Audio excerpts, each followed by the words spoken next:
So we didn't skirt that process. That was a solid 2 years of just revisions and writing to try to get it to be in the middle, to find that balance between being a scientifically fastidious book, but also something that's understandable and interesting, most importantly, to everybody. So, yeah, 7 years is the answer to that question. Oh, wow. Now, did you interview any abductees or anything, or a ex-military or CIA or anybody like that to get ideas for the book? No, that's going to be the next book, actually, because at the time I was writing it, nobody knew about the research or who I was, and I didn't have access to the things that I do now.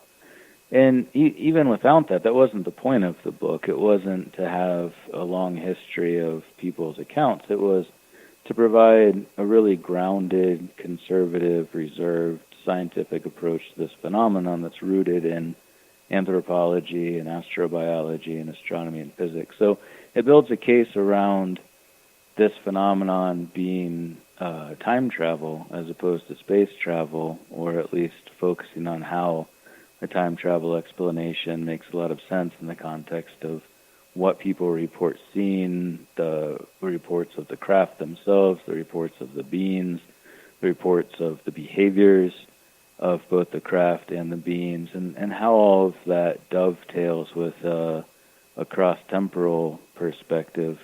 And a lot of it does seem to make sense. And like I said, I don't claim to have all the answers. I'm just trying to build a case, use a multidisciplinary scientific approach that brings together evidence to argue what is likely a time travel explanation for this phenomenon. No, so you're saying maybe it's a possibility that some of our visits are time travelers?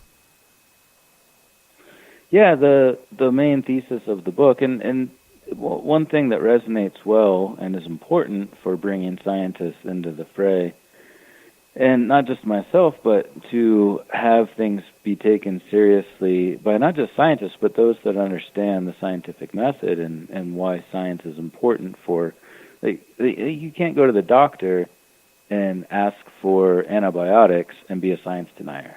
You can't ask to have your leg be fixed if it's broken and deny the role of science in giving us the understanding that we have for those things. So I'm trying to bring a scientific approach to this phenomenon in a way that's testable. This model, this extratempestrial model, is innately testable by time itself, and that's an important aspect of the scientific method and hypothesis building in general, is that a hypothesis has to be repeatable, falsifiable, and testable. And this is all of those things, because if it predicts that we will eventually get to this point that we are the ones coming back through time to study ourselves in our own past. And that is innately testable by time itself. Even if we destroy ourselves, even if we kill ourselves in some sort of nuclear holocaust, we've still tested the hypothesis. But yeah, that's a big part of it. And if you look at the long history of hominin evolution, as I mentioned earlier, the main change in our craniofacial anatomy is that our brains get bigger, they expand out over our eye orbits, and they expand laterally as well from left to right. And our faces get smaller, our eyes get bigger, and if you look at this quintessential archetypal alien form, they have all of these same hominin traits. Most importantly, they're bipedal, they stand upright, and that's the main thing that characterizes humans. It's the trait we use to define hominins in evolutionary anatomy, is that we stand upright. They have all of these traits and a slightly more derived version of these traits, slightly more evolved characteristics in the same 6 to 8 million year evolutionary trend. Well, hasn't things, though, in the last, let's say, 500 years, 800, last 1,000 years, haven't we been advancing a lot faster than we were in the past? I was reading here recently, around the 1480s, for example, the average height of a man, European man, was what? Around 5'5", 5'6", 5'7". That would be tall. Yeah, I talk about that a lot in the book, is height variation over recent time. Those things tend to be considered diachronic changes, so they're ones that fluctuate a lot, and you can see that in what we were talking about with major wars, the things like World War I, World War II, the Great Depression. You can actually see height dip tremendously in studying stature in people, and that's one of the main things we look at in bioarchaeological analysis when we dig up people in different parts of the world and we study their health. The main thing we look at, or one of the main things we look at, is their height, because height is one of the best indicators of health. So in a bioarchaeological perspective, at least, that's a key indicator of the health of a population. So in looking at long-term evolutionary changes, stature is not as important. So that could help account for some of the reports of close encounters. There's short humanoid forms and there's tall humanoid forms. But the most important thing to remember is that they're almost always reported as being humanoid. They're bipedal, they're upright walking, they're hominin in every sense of the word in these accounts. And like I've told people many times, if these were like floating squid monster things, I never would have written this book. But the fact that they're always described as being upright walking humanoids indicates that they are a part of our own evolutionary history here on Earth. Interesting. Now, why would they be implanting certain people? There are so many reports. I'm sure you must have heard about Timothy Cullen. I think he was number 12 or 13 implant removal from Dr. Roger Lear. That him and his wife saw a UFO. A couple of weeks later, he goes to the doctor. The doctor's doing x-rays because he hurt himself in another part of his body, but then something showed up. And the doctor thought that was rather strange, so he went out and seeked out Dr. Roger Lear, which then, looked at the x-rays and decided, hey, we're going to try to, see what this is, and actually removed the implant.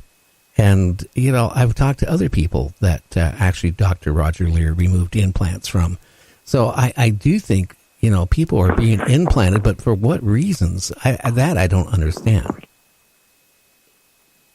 Well, if you get a cat or a dog, they put implants in cats and dogs too. That's something humans do now with things that we study and things that we own, if you can claim ownership over other living beings. So it would make sense that something we do now would be something our future descendants would do as well. Yeah, but there's a big difference of having your cat or dog implanted in case it runs away, or somebody finds it and takes it to the shelter so they can, find the original owner. Is there that much of a difference? If your human is a human that you're studying that you want to find again? Well, yeah, that too. What's the difference there? You still want to know where they are.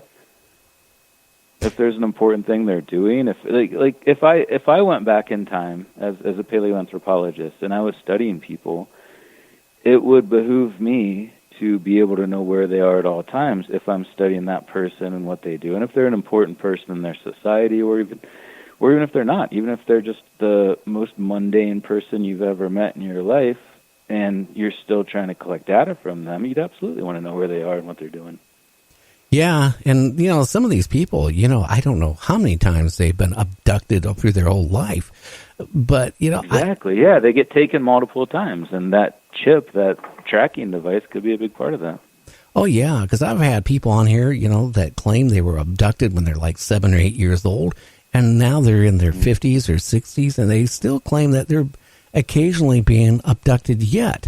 Now, one thing, like time travel, that does make sense in a way, because a lot of these UFOs have been sighted like coming out of portals, for example. And just here, a month ago, they actually saw something coming out of a black hole, which they never thought something could go in a black hole and come out intact. And, maybe they're using that for some reason, for time travel or whatever. Yeah, I don't know. I mean, black holes would be a little tricky because of the whole singularity thing, but I do argue in the book that black holes are a good model for at least understanding how space-time can be warped by large masses or large entities. And what a lot of people don't realize is that the electromagnetic force is 10 to the 40 times stronger than gravity. And that makes sense in the context of these UFOs and their propulsion system. They're silent. They most likely use electromagnetism, and all these reports describe compasses spinning and radios going out and things like that. But even beyond the propulsion system, if you can manipulate the electromagnetic force being 10 to the 40 times stronger than gravity, you could potentially create the same warpage of space-time that you need to bend over light cones to travel into the past as does a black hole. And I don't know if a black hole can facilitate that, and I hadn't seen the story that you're talking about specifically, so I can't comment on that. But the process of warping space-time and the frame dragging effect that happens from spinning a large, massive body or a highly energetic electromagnetic body would create those same effects. And that's not just me speculating, and what I do in the book is build a strong case around modern physics research that shows that ever since Einstein published his paper on general relativity, all of his different field equations have been developed into actual valid models of how that could potentially happen. So it's something that has been researched for over 100 years, and once we develop the materials that would allow that and the engineering expertise to allow that, which could potentially be in the somewhat near future, we could absolutely start to see early models of that happening. Whether or not the general public is aware of it or if it's safeguarded somehow, that's a whole different question. But I don't think we're that far off, to tell you the truth. I don't either. You know, back 10, 15 years ago, I was reading, some, journals, and they were saying that, time travel to the future is possible, but they claimed time travel to go back in the past, it was not possible. And what's your honest feeling about that? Well, that's another big part of the book is it's been a contentious row for a while. Time travel to the future, absolutely. That's very easy. That's just time dilation. You travel at a high speed for a short period of time, or you sit next to a large, massive body, and they've even demonstrated it with the Earth, flying airplanes around, being separated from the gravitational pull of Earth, has also demonstrated that same gravitational time dilation effect. But the question of backward time travel, you're right, it's been one that's been a little bit of a sticky wicket for a long time. However, with that said, most of that comes from people like Stephen Hawking, who have been staunchly opposed to the idea for a very long time.